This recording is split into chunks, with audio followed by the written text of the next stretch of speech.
ඔයාලත් කැමතිද මෙන්න මේ වගේ අස්වැන්නක් තක්කාලි වලින් ගන්න? එහෙනම් මේ වීඩියෝ එක ඉවර වෙනකම්ම ඔයාලට බලන්න වෙනවා. අපි මුලින්ම තක්කාලි පැල ටික ගෙදරදිම හදාගමුකෝ. බොහොම අපූර්වවට මෙන්න මේ ආකාරයට පුළුවන් අපිට ගෙදරදීම තක්කාලි පැල හදාගන්න. කෙසෙල් වල තියෙන පොටෑසියම් ශාකයේ මුල් වර්ධනයට බෙහෙවින්ම උපකාරී වෙනවා. සුළු වශයෙන් කැල්සියමුත් තියෙන නිසා කෙසෙල් හොඳ උත්තේජකයක්.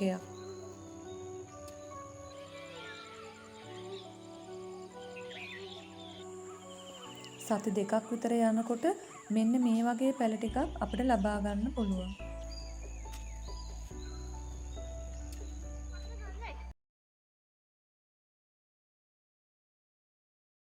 ගෙදරදීම සකස් කරගන්න ලද පොහොර පස් උරවලට පුරවලා මේ විදිහට අපිට වගාමලු සකස් කරගන්න පුළුවන්. අපිට පුළුවන් තක්කලි පැල ටික හරිම ආරක්ෂිතව ඒ වගාමලු වල සිටවන්න.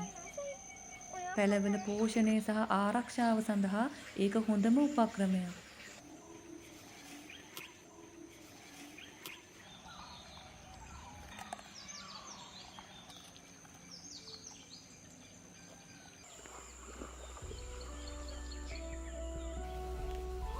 පැල ටික වර්ධනය වෙනකොට හොඳ සවිමත් ආධාරකයක් ඒකට හදන්න ඕන.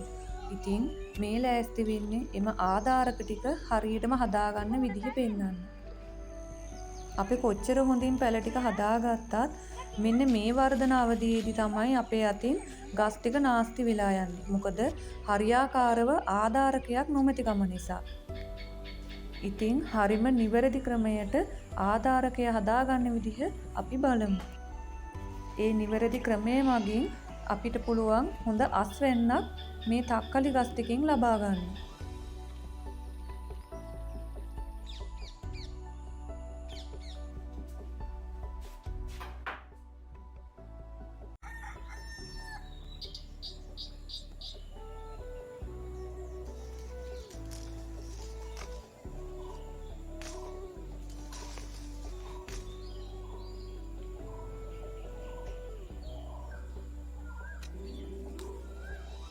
බලන්න කල්යත්ම පැල ටික ආධාරකවලටත් වඩා උසට වැඩි තිබෙන අයුරු.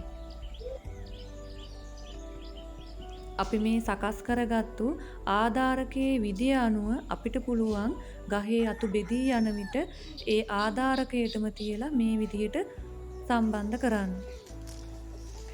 එය ගහේ ආරක්ෂාවට බෙහෙවින්ම වැදගත්. ඉතින් මේ පිළිවෙත් සියල්ලම හරියටම කරොත් අපිට පුළුවන් නිවැරදි විදිහට හොඳම තක්කාලි අස්වැන්නක් ලබා ගන්න.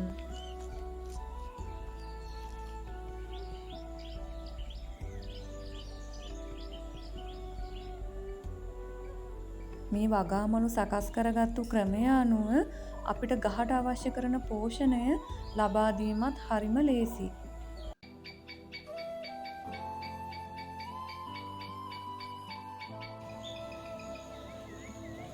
ශාකයේ වර්ධනයට අවශ්‍ය කරන පොටෑසියම්, ඒ වගේම කැල්සියම්, මැග්නීසියම් සහ තවත් ඛනිජ ලවණ බොහෝමයක් මේ කෙසෙල් වල අඩංගු වෙනවා. ඒ වගේම තමයි මේ විදිහට බිත්තර කටු කුඩු කරලා අපිට පුළුවන් ෆොස්ෆරස්, මැග්නීසියම් සහ කැල්සියම් ශාකයට ලබා දෙන්න.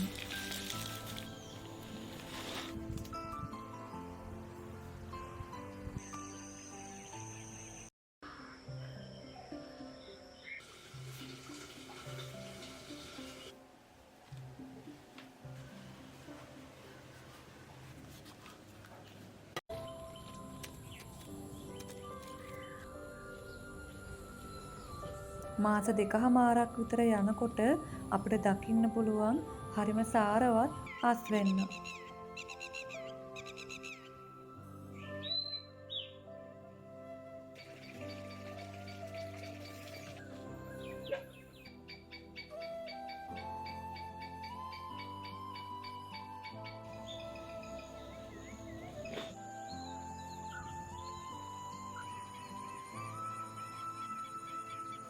අස්වැන්න ලැබෙන කාලෙට කඳේ වැඩිපුර තියෙන කොළාතු කපලා ඉවත් කරන්න ඕනේ.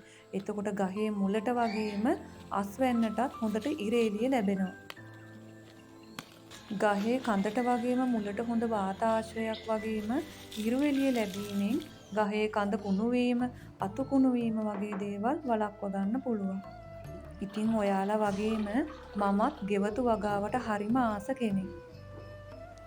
ඉතින් අපි අපේ ගෙවත්තේ වගා කටයුතු කරනකොට මේ ක්‍රම අනුගමනය කරලා බලමු අපේ වගා කටයුතුත් මේ විදිහටම සාර්ථක අස්වැන්නක් ගන්න පුළුවන් වෙයිද කියලා.